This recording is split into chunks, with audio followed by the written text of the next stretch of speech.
Hi உறவுகளே. இன்னைக்கு என்னது அப்படின்னா, நம்ம கடவுளை கும்பிடுறோம். அதை நம்ம எப்படி கும்பிடுறோம்? கடவுளே நீ நல்லா இருக்கணும், உன்னோட கோவில் நல்லா இருக்கணும் அப்படின்னா கும்பிடுறோம்? கிடையாது.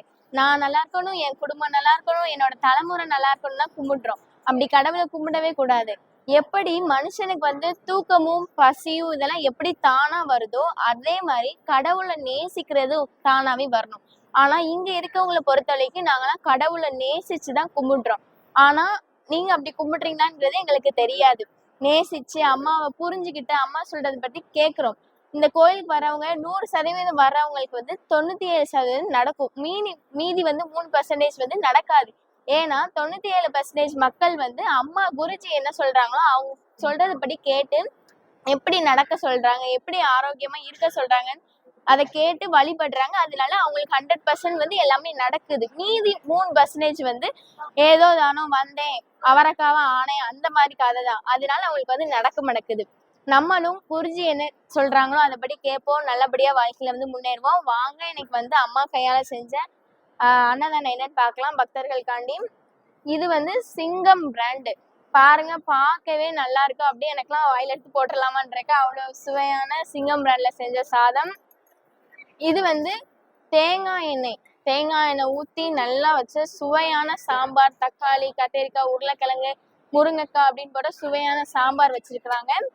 இதுவும் கோல்டு வின்னர்ல பண்ண அம்மா கையால பண்ண சுண்டைக்காய் போட்டு வத்த குழம்பு வச்சிருக்கிறாங்க. இது குண்டு மிளகாய் போட்டு தக்காளி, புதினா எல்லாம் போட்ட சுவையான ரசம் வச்சிருக்கிறாங்க. இது கோல்டு வின்னர் கடலை எண்ணெய் ஊத்தி வெண்டைக்காய், தக்காளி போட்டு பச்சடி வச்சிருக்கிறாங்க அம்மா. இது அவியல் வச்சிருக்கிறாங்க. கத்திரிக்காய், வாழைக்காய், பீன்ஸு, கேரட் எல்லாமே போட்டு அவியல் வச்சிருக்கிறாங்க. இது ஜாக்கரி மண்டவெல பாயாசம் வச்சிருக்கிறாங்க பக்தர்கள்.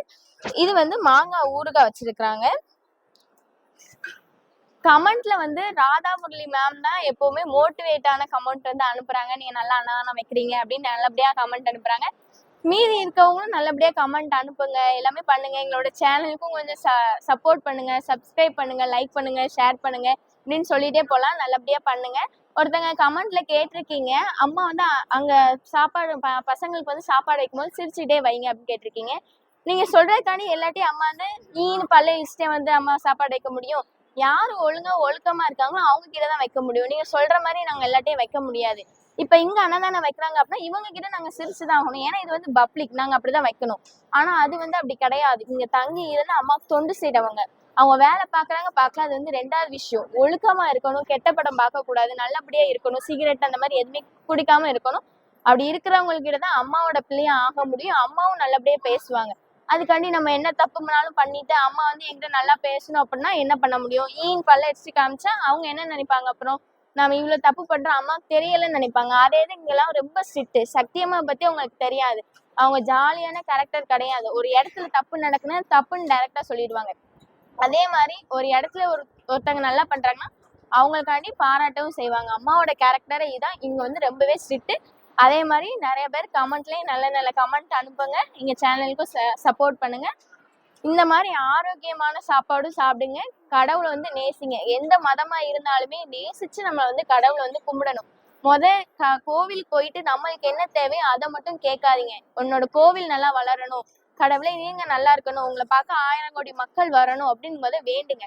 இங்க லட்சக்கணக்கில் இந்த கோயிலுக்கு வராங்க. எல்லாருமே ஒழுக்கத்தோட இருக்க போய் தான் இப்ப அவங்களோட முன்னேறிக்கிட்டே இருக்கிறாங்க. அது மாதிரி நம்மளோட வாழ்க்கையிலும் நம்மளும் முன்னேறோம்னா நம்மளும் ஒழுக்கத்தோட இருக்கணும், குருஜியோட பேச்சை கேட்கணும், கடவுளையும் நல்லபடியா நேசிச்சு வழிபடணும். ஜெய் பவானி.